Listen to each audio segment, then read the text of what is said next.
Hello नमस्कार साथियों, स्वागत है आप सभी का एक बार फिर से ई वाई क्लासेज में। तो हिंदी का प्रैक्टिस सेट हम लगाने वाले हैं। सभी क्लास में जुड़े रहिएगा, सभी सेशन को शेयर कर देना। रोजाना क्लास आपका आता है 7 बजे, आपका एक क्लास आता है बीएसटीसी परीक्षा 2024 के लिए इंपॉर्टेंट सेशन रहने वाला है। इसमें सामान्य हिंदी के 30 क्वेश्चन हम रोजाना करते हैं प्रैक्टिस सेट के रूप में, यानी कि सुपर फास्ट रिवीजन आपकी क्लास के लिए बीएसटीसी के एग्जाम के लिए इंपॉर्टेंट है। 30 जून वाला जो आपका एग्जाम है, उससे पहले आप सभी इन क्वेश्चनों को आप जरूर देख लेना। सभी चैनल को सब्सक्राइब कर लेना। चलिए क्वेश्चनों को बढ़ते हैं। क्वेश्चनों को साथ ही साथ आपको आंसर करना है। अंत में आप बताइएगा 30 क्वेश्चनों में से आपके कितने क्वेश्चन आपने सही कर पाए। चलिए पहला क्वेश्चन है हमारा। देखिए सारे क्वेश्चन वो क्वेश्चन है जो आपके बार-बार क्वेश्चन आपके एग्जाम में पूछे गए। अब देखिए परोपकार शब्द है, ये काफी बार पूछा गया शब्द है। परोपकार शब्द में कौन सी संधि है, यानी कि दो बताइएगा। परोपकार शब्द में कौन सी संधि है, कौन सा उपसर्ग है, ये सभी आपसे इसमें पूछे जाते हैं। परोपकार देखिए, इसका संधि विच्छेद करें परोपकार का क्या बनेगा।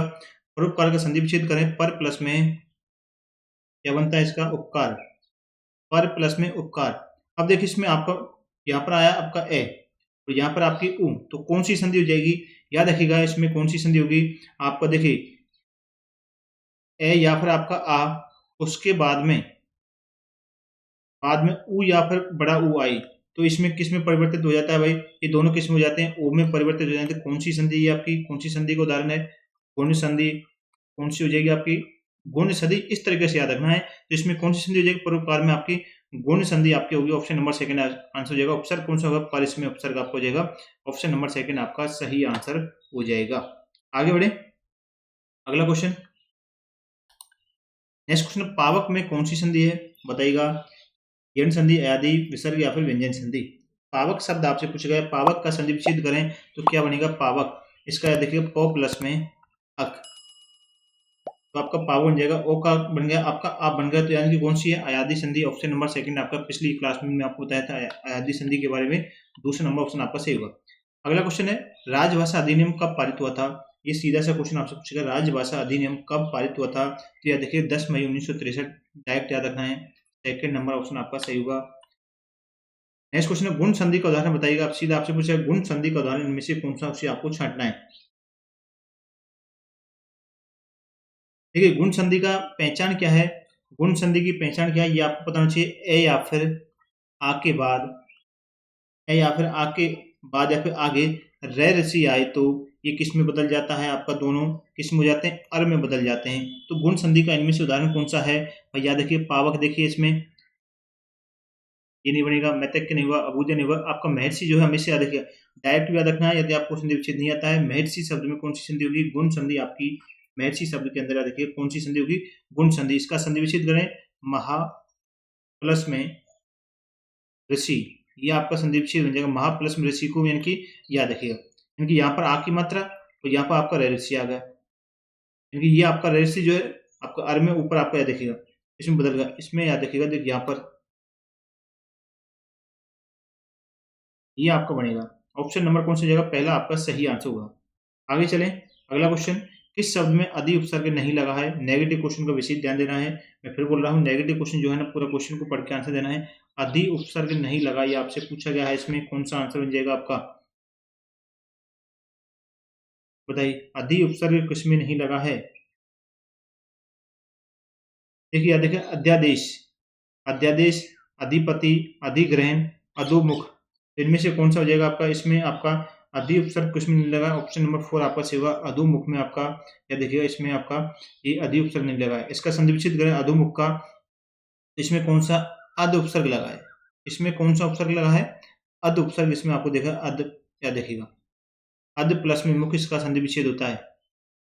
ऑप्शन नंबर पहला है, चौथा आपका सही आंसर हो जाएगा। अगला क्वेश्चन बताइएगा। नेक्स्ट क्वेश्चन है, किस शब्द में अनु उपसर्ग नहीं लगा है।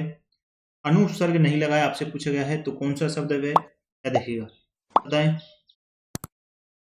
देखिए आपको दे रखा है अनु, अनुवति, इसमें आपका अनुपसर्ग है।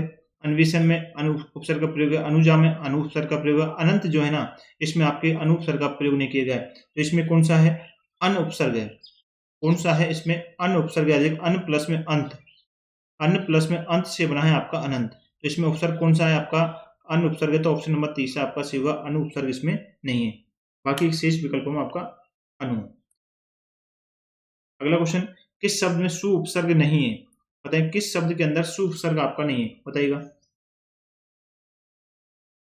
सु उपसर्ग किसमें नहीं है? देखिए, स्वागत में मैंने आपको काफ़ी बार पिछली क्लासों में आपको स्वागत में कौन-सा उपसर्ग है?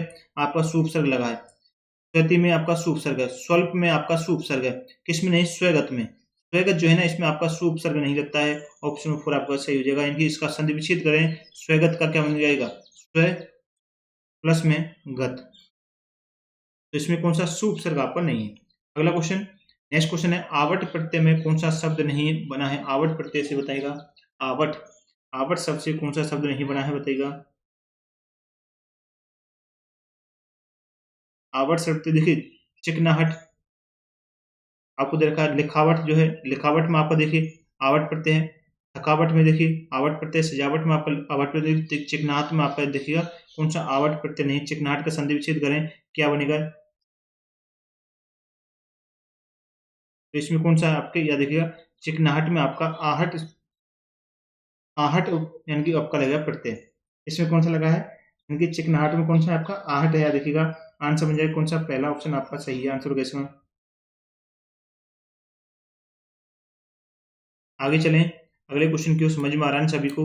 किस क्रम में भाववाचक संज्ञा तद्धित प्रत्यय नहीं है? किस क्रम में भाववाचक संज्ञा तद्धित प्रत्यय नहीं है, बताइएगा। आंसर दीजिए, भाववाचक संज्ञा तद्धित प्रत्यय किसमें नहीं है? देखिए, आपका एकांतर, न्यायिक, फ्रोती, मधुरिमा, तो या देखिए किसमें नहीं भाववाचक संज्ञा। देखिए आपको तद्धित प्रत्यय ऑप्शन नंबर तीसरा आपको सीखो, फ्रोती में आपका नहीं है। फ्रोती में जो है, देखिए फ्रोती के अंदर क्रिया कौन सी है? फ्रोती के अंदर क्रिया है जो है कि फिरना। क्रिया क्या है इसमें अंदर? फिरना इसके अंदर क्रिया है, याद रखिएगा, जिससे इनकी ओती प्रत्यय इसमें लगा है। फ्रोती के अंदर प्रत्यय कौन सा लगा है इसमें? प्रत्यय आपसे पूछा जाए तो प्रत्यय याद रखिएगा कौन सा है? ओती। इसके अंदर प्रत्यय आपसे पूछ लिया है, फ्रोती में कौन सा प्रत्यय है? तो ओती प्रत्यय लगा है, इस कारण से ये कौन सी संज्ञा हुई? कृत प्रत्यय। कौन सा इसमें? कृत प्रत्यय आपको देखने को मिलेगा। तो ऑप्शन नंबर तीसरा ही आपका इसमें सही आंसर होगा, याद रखिए। अगला क्वेश्चन, बनेला शब्द में प्रत्यय बताइएगा। बनेला शब्द जो है इसके अंदर प्रत्यय कौन सा है? आ, ला, एला या फिर इला। बनेला, इसका संधि विच्छेद करें। बनेला शब्द का संधि विच्छेद करें, बन प्लस में एला। बिल्कुल बेसिक तरीके से आपको समझा रहा हूं, तो कौन सा हो जाएगा? बनेला, क्योंकि एला इसमें प्रत्यय लगा है, कौन सा है? एला प्रत्यय। ऑप्शन नंबर 4 आपका सही आंसर होगा। सभी देखिए देखिए अभी तक आपने क्लास को लाइक नहीं किया ना, सभी एक बार लाइक कर देना। जो नए जुड़े चैनल को सब्सक्राइब कर लेना। रोजाना आपकी रेगुलर क्लासें आपकी मिलती हैं, और सुबह आपकी मॉर्निंग में रीजनिंग की क्लास होती है, सभी अटेंड किया करें। नेक्स्ट क्वेश्चन है, जिसमें पहला पद संख्यावाचक हो जो किसी समूह विशेष का बोध कराए उसे क्या कहते हैं? परिभाषा आपको दे रखी है, आप बताएं किसे कहेंगे? कर्मधारय समास, द्वंद्व समास, अव्ययभावी समास, द्विगु समास, बताइए। देखिए, पहला पहला पद संख्यावाचक हो जो किसी समूह विशेष का बोध कराए उसे क्या कहते हैं? देखिए, इनके आपको जैसे इनको उदाहरण लिख रहा हूं, उदाहरण से यदि पता चल जाए तो फटाफट से बता देना। नवरत्न, नवरत्न, नवरत्न का मतलब क्या है? नवरत्नों का समाहार क्या कहेंगे इसे? नवरत्नों का समाहार, रत्नों का समाहार। तो यानी कि पहला पद है संख्यावाची, इनकी नव, नो, इनकी पहला पद संख्यावाची और जो किसी समूह विशेष का बोध कराए, तो कौन सा हो जाएगा इसमें? आंसर हो जाएगा आपका द्विगु समास। कौन सा होगा? द्विगु समास। उसी प्रकार से याद रखिएगा आंसर आपका सप्ताह, सप्ताह जो शब्द है उसमें भी आपको याद रखना है। त्रिलोकी, जिसमें यदि 3 लोगों का समाज, ये कौन सा? द्विगु समास का उदाहरण है। अगला क्वेश्चन, महापुरुष में कौन सा समास लगेगा भाई, बताएं। महापुरुष में कौन से समास का प्रयोग किया गया है? महापुरुष यानी कि महान है जो पुरुष, महान है जो पुरुष, तो कौन सा है इसमें समास? महान की इसमें विशेषण, महान इसमें क्या है? विशेषण, महान इसमें क्या है? विशेषण। तो आंसर कौन सा हो जाएगा? कर्मधारय समास हो जाएगा। ऑप्शन नंबर 4 आपका सही आंसर होगा। अगला क्वेश्चन, कौन सा समास विग्रह सही नहीं है आपको बताना है। कौन सा समास विग्रह है जो आपका सही नहीं है, बताइएगा। छांटिए इसमें से कौन सा आंसर होगा, बताइए भाई फटाफट से।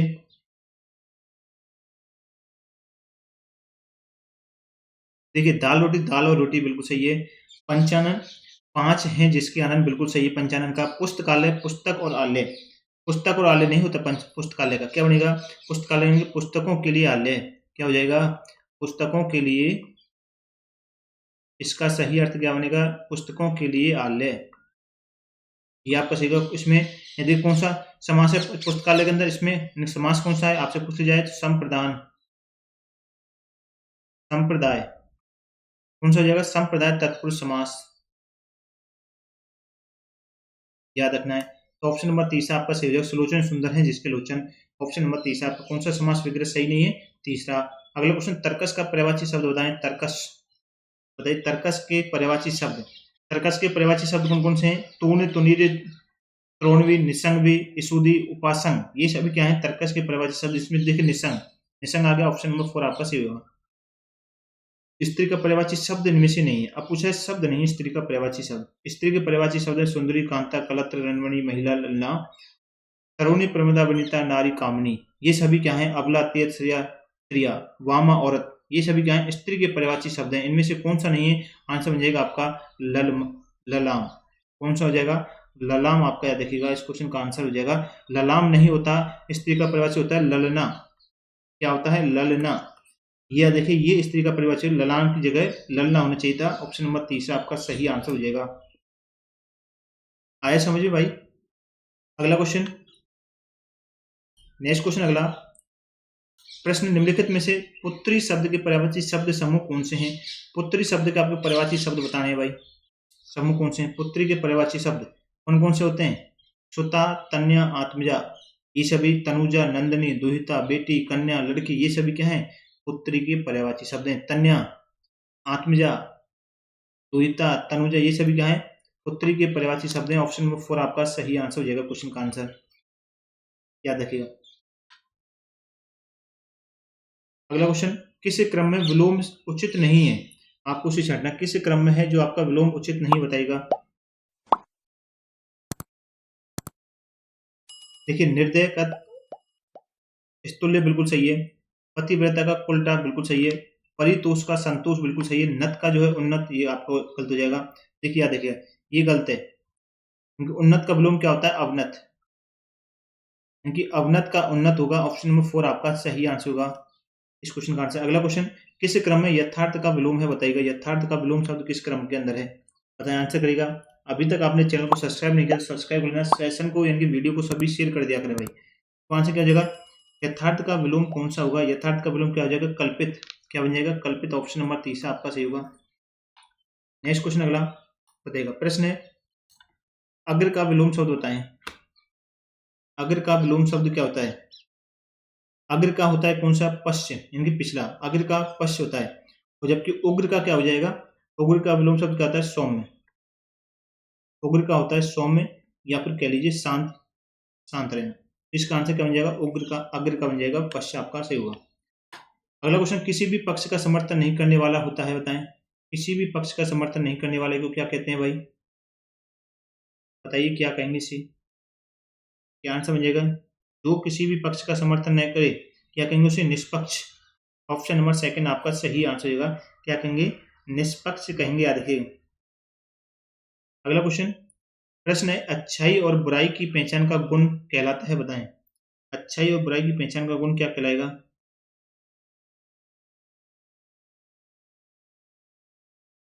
तो आंसर क्या बन जाएगा? बिल्कुल याद रखिए। ऑप्शन नंबर आपका विवेक। क्या कहेंगे उसे?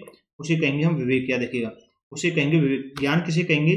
ज्ञान जबकि किसी विषय या वस्तु की जानकारी होना, उसे ज्ञान कहते हैं। उसे कहते हैं ज्ञान। अच्छाई बुराई की पहचान होना, उसे गुण को कहते हैं विवेक कहते हैं। ऑप्शन नंबर तीसरा आपका सही हुआ। अगला क्वेश्चन, चलिए प्रश्न है, इस क्रमांक में कृतज्ञ कृतघ्न शब्द युग्म का सही अर्थ भेद है, बताएं। आपको बताना है, इस क्रमांक में कृतज्ञ कृतघ्न शब्द युग्म का सही अर्थ भेद आपसे पूछा गया है। देखिए, कृतज्ञ का अर्थ क्या होता है? जो आपका कृतज्ञ जो शब्द रखा है, इसका अर्थ क्या हुआ? कृत का अर्थ क्या है इसमें? यानी कि कृत का अर्थ क्या होता है? क्रिया, किया, सॉरी किया। कृतघ्न, इसका आंसर क्या बन जाएगा? उपकार मानने वाला, उपकार नहीं मानने वाला, यानी कि कृतज्ञ का होता है उपकार मानने वाला, यानी कि किया हुआ, यानी कि कृत का अर्थ होता है किया हुआ, यानी कि उपकार मानने वाला। उपकार नहीं मानने वाला ये हो जाएगा इसका। ऑप्शन नंबर आपका 4 आपका सही आंसर होगा क्वेश्चन का। 192 क्वेश्चन का डायरेक्ट याद रखना है। अगला क्वेश्चन बताइएगा, इस क्रमांक में सुत, सूत और सुत शब्द उनका सही अर्थ भेद है। बताइए किस क्रमांक में है? दीजिए आंसर। आया किसी का? देखिए सुत का अर्थ क्या होता है? सुत का जो है ना अर्थ क्या निकल के आएगा? पुत्र। या फिर और सूत का जो अर्थ क्या होता है? सूत का अर्थ होता है धागा। या फिर आपका देखिए सारथी। ये इसके अर्थ होते हैं। देखिए पुत्र दे रखा है इसमें आपको, और सुई। सुई यानी कि आपका देखिएगा यहाँ पर देखा सुई, तो इसमें गलत हो जाएगा। यानी कि आपका देखा इसमें सारथी और पुत्र। और ये उल्टे हो गए आपके, बिल्कुल याद रखिएगा। ये आपके क्या हो गए? उल्टे आपके बन गए, याद रखिएगा। देखिए ये आपका जो सूत का अर्थ होता है धागा और सारथी, और सुत का अर्थ जो है आपका याद रखिएगा, सुत का अर्थ होता है पुत्र। सुत का अर्थ होता है पुत्र, और सूत का होता है धागा और सारथी। तो आंसर बन जाएगा सारथी और पुत्र, याद रखिएगा। ऑप्शन नंबर पहला आपका सही होगा। इस क्वेश्चन का आंसर याद रखिएगा, बिल्कुल सही है। आगे चलें। अगला क्वेश्चन, किस क्रमांक में कलश और पुलिस शब्द युग्म का सही अर्थ? देखिए 1 से 2 क्वेश्चन आपसे पूछे जाएंगे शब्द युग्म वाले, कंटेस्ट करके जाना बिल्कुल। कलश का अर्थ क्या बन जाएगा? कलश का घट कह लीजिए, आप घड़ा कलश बोलते हैं आप, घट कह लीजिए या घड़ा। पुलिस का अर्थ क्या है? पुलिस का मतलब होता है हीरा। पुलिस का हीरा या फिर कलश, हीरा सॉरी, कलुष अलग है। कलुष का अर्थ होता है पाप, कलुष अलग होता है, पुलिस का अर्थ होगा हीरा, याद देखिएगा। तो आंसर क्या बनेगा? घड़ा और हीरा। ऑप्शन नंबर सेकंड में आपको दे रखा है, ऑप्शन नंबर सेकंड आपका बिल्कुल याद देखिए, अर्थ याद होने चाहिए। अगला क्वेश्चन, किस क्रमांक का शब्द तत्सम है? किस क्रमांक का शब्द तत्सम है बताइएगा। तो आंसर क्या हो जाएगा? बिल्कुल। देखिए सांवला का, देखिए सींग का तत्सम क्या होता है? सींग का जो है तत्सम क्या बनता है? सींग का तत्सम बनता है भाई, सॉरी, सींग। सींग का जो तत्सम हो क्या होगा? सरंग। क्या हो जाएगा? सरंग। आपका देखिए सींग का तत्सम क्या बनता है? सरंग बनता है। सांवला का, सांवला का क्या हो जाएगा बताइएगा? सांवला का तत्सम शब्द श्यामल। क्या हो जाएगा? श्यामल। सीख जो है ना, इस सीख का क्या बन जाएगा? सीख का तत्सम बन जाएगा शिक्षा। सीख का तत्सम शब्द क्या हो जाएगा? शिक्षा। शुष्क का तत्सम शब्द क्या हो जाएगा? शुष्क तत्सम शब्द है। इनके शुष्क जो है क्या है? तत्सम शब्द है। इनके क्रमांक में तत्सम शब्द पूछा गया है। शुष्क का तत्सम होता है, इसका आपसे पूछा जाए तद्भव। शुष्क एक तत्सम शब्द है, इसका तद्भव पूछा जाए तो क्या बन जाएगा? सूखा। क्या बन जाएगा? सूखा, याद रखिएगा। बाकी का सींग जो है आपका तद्भव शब्द है, इसका तत्सम श्रृंग। सांवला का श्यामल तत्सम सींग। सीख का जो तत्सम है वो शिक्षा बनेगा। शुष्क आपका एक तत्सम शब्द है, ऑप्शन नंबर 4 आपका सही हो जाएगा। इसका तद्भव बनता है सूखा, याद रखिएगा। आगे समझ में। अगला क्वेश्चन, प्रश्न, किस क्रमांक का शब्द तद्भव है बताएं? बताएं किस क्रमांक का शब्द तद्भव आपको दिया हुआ है? देखिए कौन सा है? पहरुआ। जो पहरुआ शब्द जो है ना आपका, ये क्या देखिएगा? तद्भव शब्द है, ऑप्शन नंबर सेकंड आपका होगा। पीत का तद्भव शब्द क्या बनेगा? पीला। पीत का क्या बनेगा? पीला, याद रखिएगा। आगे देखिए, आगे दे रखा है आपको पुष्कर का तद्भव। पुष्कर का तद्भव क्या बनेगा? पोखर। प्रस्तर का सभी को पता है पत्थर होता है तद्भव शब्द। बिल्कुल ऑप्शन नंबर सेकंड इसका आपका सही आंसर हो जाएगा, याद रखिएगा। अगला क्वेश्चन बताइए, प्रश्न है, किस क्रमांक में सभी शुद्ध हैं? तो उस क्रमांक को छांटिए जिसके अंदर सभी शुद्ध शब्द हैं। कौन सा हो जाएगा भाई? देखिए आजीविका और आशीर्वाद, ये आपके सही है। आजीविका और आशीर्वाद दोनों आपके सही। देखिए यहाँ पर आशीर्वाद आपका गलत लिखा है, यह देखिएगा। देखिए आपका एक जो है ना इस प्रकार से नहीं लिखा जाता है। एक में क्या होता है? इसमें आपको यह देखिए ऊपर एक ही मात्रा लगती है। साप्ताहिक नहीं होता, साप्ताहिक होता है। साप्ताहिक ना होकर के क्या होता है? साप्ताहिक, याद देखिएगा। निरीक्षित, निरीक्षण यानी कि यहाँ पर ये री की मात्रा बड़ी आती है इसमें। इसमें क्या आती है? री की मात्रा बड़ी। कृपालु, कृपालु, कृपालु इसमें आपके ये देखिए सही है। आगे दे रखा है, बिल्कुल आगे देखें, अनुल नहीं होता, अनुकूल होता है। कौन सा आता है? अनुकूल, ये होता है। देखिए आगे चलें, अगले क्वेश्चन की ओर। अगला क्वेश्चन, किस क्रमांक में सभी शब्द शुद्ध हैं बताएं? किस क्रमांक के अंदर सभी शब्द शुद्ध शुद्ध हैं, सॉरी। यानी कि देखिए अभिष्ट बिल्कुल सत्य सही है। अभिष्ट क्या है? बिल्कुल आपका सही है। सुशोभित बिल्कुल आपका इसमें सही है, इनका पहला ही ऑप्शन आपको बन जाएगा इस क्वेश्चन का आंसर। फर्स्ट नंबर ऑप्शन आपका सही आंसर हो जाएगा, याद रखिएगा इस क्वेश्चन का आंसर। श्रेष्ठ नहीं होता, श्रेष्ठ होता है, याद रखिएगा। दीक्षा नहीं होती, ये क्या होते हैं, दीक्षा, ये होता है, देखिए शुद्ध शब्द आपके ये होंगे। श्रृंगार, ये काफी बार पूछा गया शब्द है। श्रृंगार जो है ना, याद देखिए काफी बार सब पूछा गया है, बिल्कुल आपको ये देखिएगा। श्रृंगार आपका किस प्रकार से, इसमें याद देखिए क्या गलती की है, याद देखिए क्या गलती की है भाई, श्रृंगार यानी कि ऊपर बिंदी, श्रृंगार ये इस प्रकार से लिखा जाता है। श्रृंगार यानी यहाँ पर देखिए ये मात्रा और लगा दी इसमें। सृष्टि, सृष्टि इस प्रकार से नहीं लिखते, सृष्टि किस प्रकार से लिखते हैं, सृष्टि, ये शुद्ध शब्द होगा, याद रखिएगा। नक्षत्र, ये नहीं होता, नक्षत्र ये आपका होता है, देखिए। संतुष्ट, बिल्कुल आपका ये देखिए, संतुष्ट जो है बिल्कुल आपका सही है। आगे चलें, सभी का बता दिया भाई। अगला क्वेश्चन बताइएगा, नेक्स्ट किस क्रमांक में शुद्ध है, किस क्रमांक में शुद्ध है आपको बताना है, बताइए। शुद्ध किस क्रमांक के अंदर है, आंसर हो जाएगा निरपराध, जो है आपका बिल्कुल शुद्ध होगा। ऑप्शन नंबर 4 आपका सही आंसर हो जाएगा, याद रखिएगा। आगे चलें, अगला क्वेश्चन, प्रश्न नंबर नेक्स्ट है, सबसे अलग स्थिति किस लोकोक्ति का अर्थ है, सबसे अलग स्थिति बताना है, किस लोकोक्ति का अर्थ है, बताइएगा, आंसर करेगा।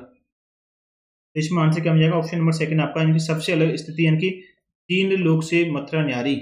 ऑप्शन नंबर सेकंड इस क्वेश्चन का आपका आंसर मिल जाएगा। सबसे अलग स्थिति जो है किस लोकोक्ति का अर्थ है, याद रखिएगा, आंसर मिल जाएगा आपका बिल्कुल तीन लोक से मथुरा न्यारी, आपका सही आंसर। ढाक के तीन पात का क्या होता है लोकोक्ति, ढाक के तीन पात यानी कि सदा एक सी स्थिति बने रहना।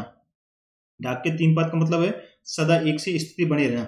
और आगे देखिए, इसके आपके ये दे रखा है, तू डाल डाल में पात पात, काफी बार पूछी गई है, तू डाल डाल में पात पात, इसका क्या हो जाएगा, बताइएगा।